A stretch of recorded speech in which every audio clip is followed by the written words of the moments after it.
There was a recent study done by Radin Solicitors. They asked, this is a report they did, that said that 1 in 3 people, 31%, say that monogamy is no longer a realistic ideal, and that 42% of people aged 18 to 24 say it's an outdated concept, with men being slightly more likely to be romantic, with 69% of men as opposed to 67% of women.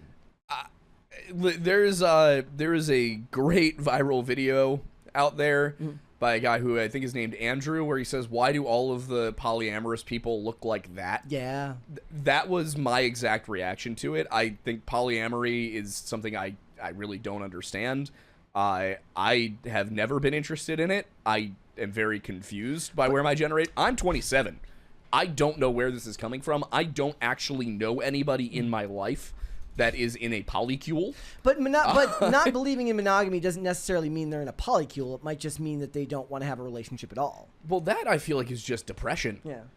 I mean, and that's not to, do any sort of erasure of any kind. It's just, I've known a bunch of people who refer to themselves as asexual or aromantic, whatever. And that's fine. It's you're not obligated to go out there and be in a relationship. But at the same time, all of those people had one thing in common. And it was severe clinical depression. Like, I think a lot of the I don't really feel like being in a relationship thing is more exhaustion and, pessimism. Yeah. For me, I went through a lot of not so great little relationships and flings in my life. And eventually I found the woman I planned to marry, and it's awesome. But there were times where I was like, man, this sucks. I'm just not going to do this anymore.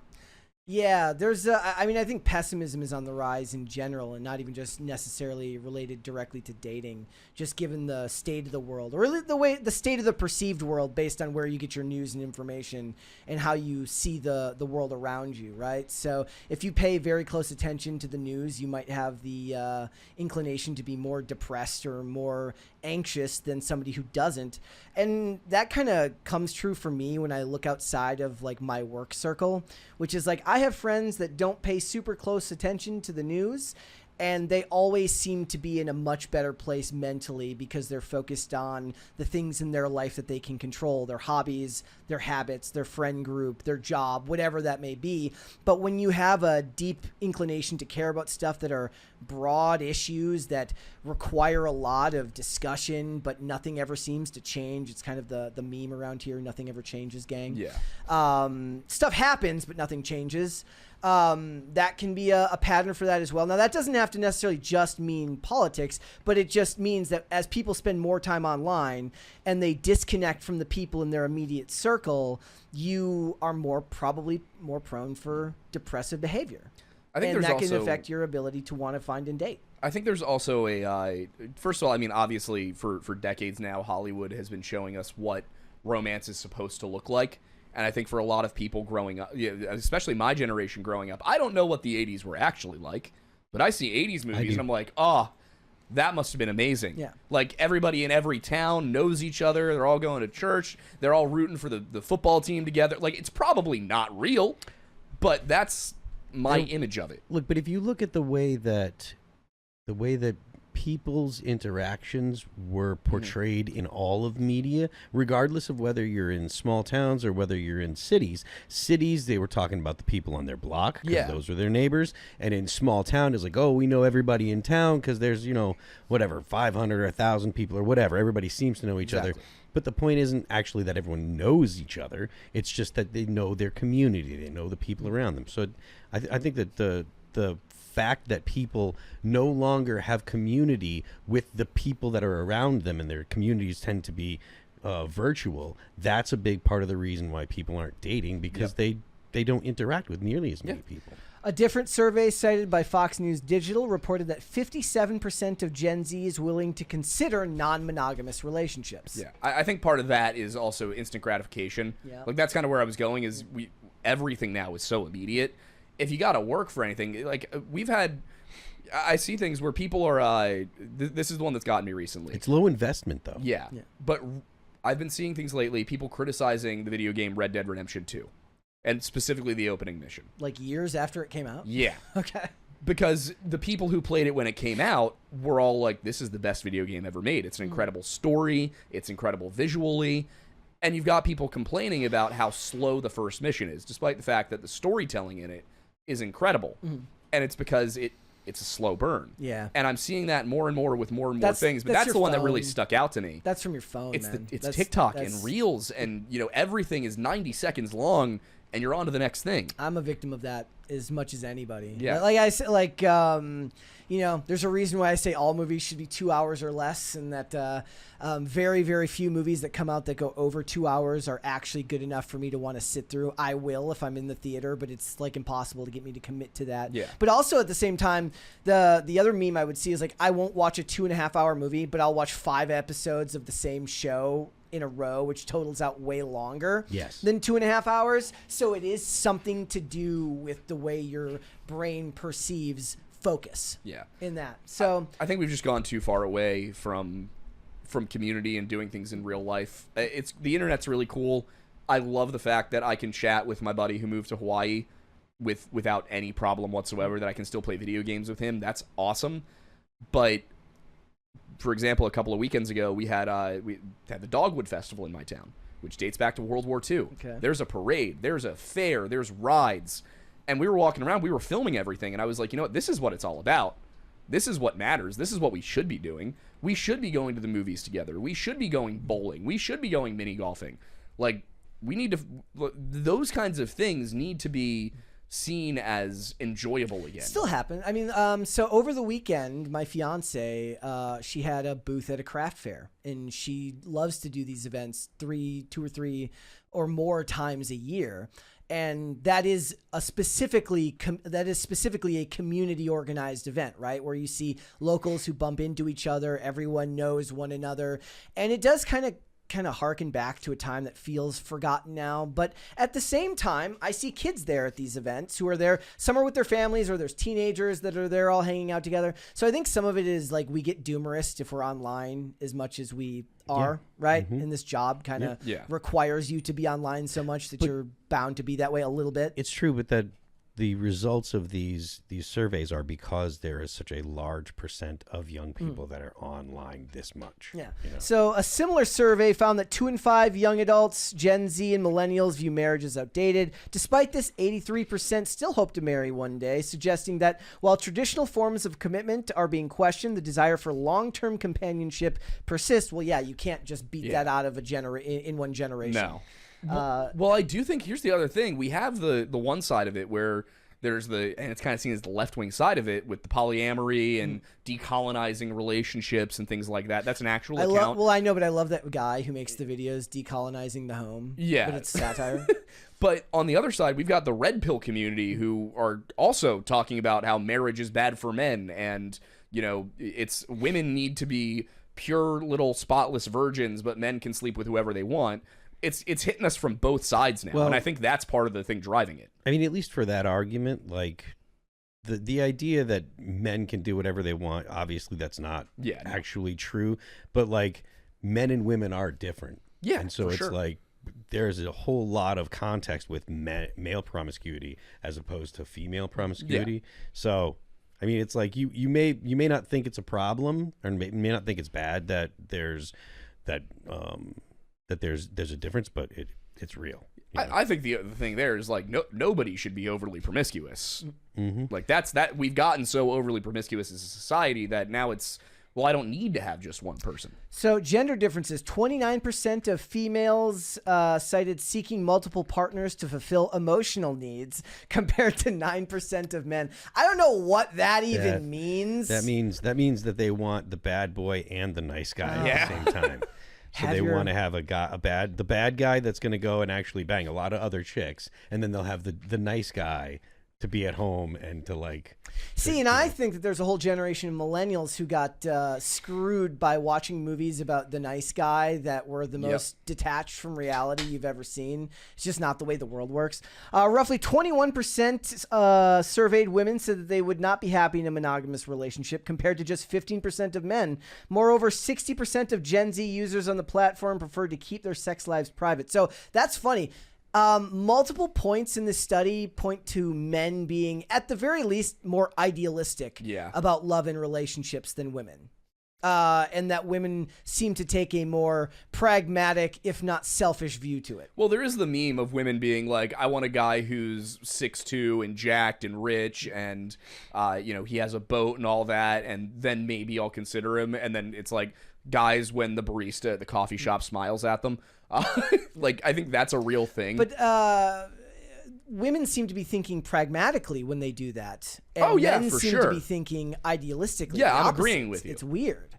It was just very interesting to me. I just thought the prior report that says that Gen Z is the loneliest generation, and they're putting things like self-care, finances, and independence before relationships. So finances, I kind of get the idea that you want to feel financially secure in yourself before you commit to something, though it's kind of like when people have the discussion about having kids and you say, I won't have kids until I'm, financially able to do so. Everyone that I've ever spoken to about that has kids says you're never going to be that. You're always going to push the can down the road.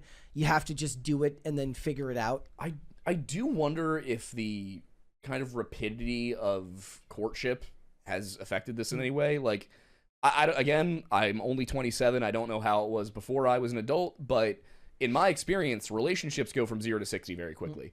And then they either work or they burn out. Yeah. They're like, it gets very serious very fast. There's not much of that.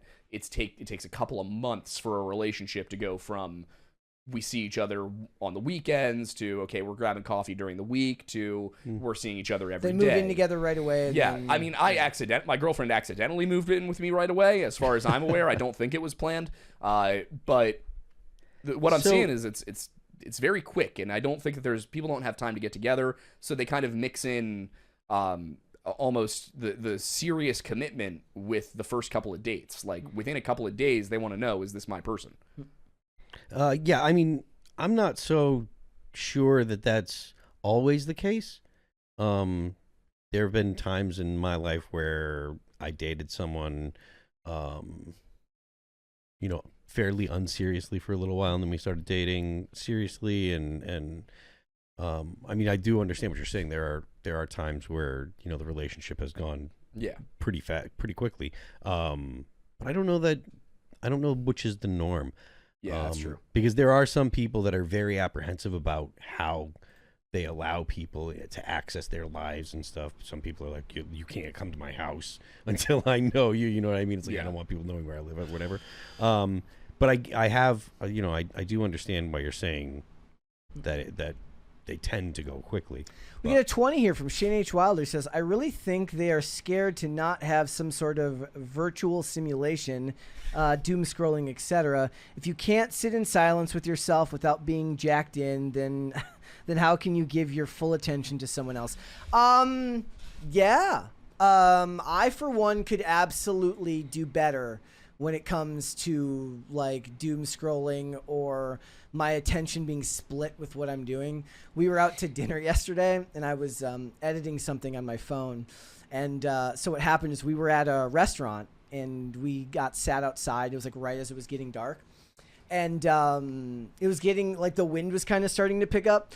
And me and Olivia were sitting down.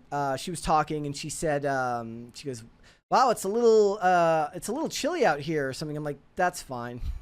And what she was saying is like, we should go inside. Like and then we go inside? I went in. I was like, oh crap. So I had to finish what I was doing, and then luckily I have a bunch of hoodies and cardigans in my car, so take care of that. But the point is I was not paying attention like with what I should have been in the moment because I was focused on something else. Yeah, which again is something that you could always be better at. Yeah, at least I for one could always. Well, at least in today's day and age. Yes, but at the same time, I mean, even before everyone had a device in their hand, there were people that were more prone to just daydream and not be paying attention to what what's in front of their face. There was an article in I think the Atlantic that was titled "We Should All Know Less About Each Other," and I think that, and also we should all probably talk to each other less frequently, are two important things. We should talk to each other less frequently? My generation, there at least when I was younger, there was a constant stream of just everyone's in a group chat that's going 24/7. I consider most group chats to be a burden. Yeah. You were, Yeah. and that's the thing with dating. I don't want to be in, like, I don't mean, like, I have a couple of close friends that I'm in group chats with, but it's like 3 people. Yeah, exactly. The big group chat, it's just a burden. Mm-hmm. I mean no disrespect. I also then don't feel like I want to be rude and leave the group chat, so I just mute it. I'm a lurker. But that's the thing is that's And constantly. even then, I don't even read it most. I'm a of the lurker time. after Like, that what's as going to well. happen is someday somebody's going to do something horrible, and I'll have ended up being in that person's group chat. Exactly. And they'll be like, you knew, and I'm like, I didn't read it. I don't Yeah. read any of the group chats I'm in. I'm sorry. Yeah, you're sitting on the stand like I swear I didn't know. But Give me a lie detector But yeah, test. with my generation at least, like dating has been an absolute nightmare because everything is one of 2 ways. Either the girl I was talking to wanted to be texting 24/7, or like she wanted to text in weird bursts and didn't like. It was either we're talking constantly or we're not talking enough. And as a guy, the anxiety over which of these 2 directions I'm supposed to go in was so high that it ended up giving me panic attacks. Yeah. Like I lost a girlfriend because the communication just freaked me out so much. It was either she wanted to be left alone completely or she wanted me to answer her within 30 seconds. Like, Glitch in the chat says that one group chat with 3 people in it and an odd name usually has the darkest horror videos contained within it. At the very least, the darkest memes. oh yeah. Yeah. So look, I think this is something that for future generations, my hope is that as the problems with technology become more obvious to us because we spend more of our lives with it, and as more people grow up with it, that they will start to kind of figure out these problems earlier in their lives at a point where it's easier to change. Because one of the hardest things, and this happens when you're in recovery as well, the older you get, the harder it is to change. That's why they talk about learning a language is infinitely easier when you're young. That's why you do it when you're in school. Learning good habits online can hopefully get people on a path that will help them with something like this. We didn't even get into stuff like economic factors, which they do address in this as something that people talk about as well, being a reason for these types of things. Well, that's the other thing is like I understand not wanting to commit to marry somebody who doesn't have their financial life put together. Not dating somebody because they're making ends meet at the moment seems a little odd to me, unless you're like getting older. But like when you're in your early 20s, nobody's got their stuff together. Yeah. So like I was making 45 grand a year when I was right out of college. I was not making a ton of money. I was making enough to like go out a couple times on a month and pay for my own apartment. And if girls had been deciding whether or not to date me based on that, I would have gotten nowhere. Yeah. But if, now, years later, I make good money. I'm set up. I'm working on buying a house. Like, that's there. But I wouldn't have expected any of those girls to want to marry me when I was 22. Thanks for watching. Listen to full episodes of Pop Culture Crisis on Spotify. Keep up with us on social media and make sure you subscribe and ring that bell so you never miss the show. Bye, guys.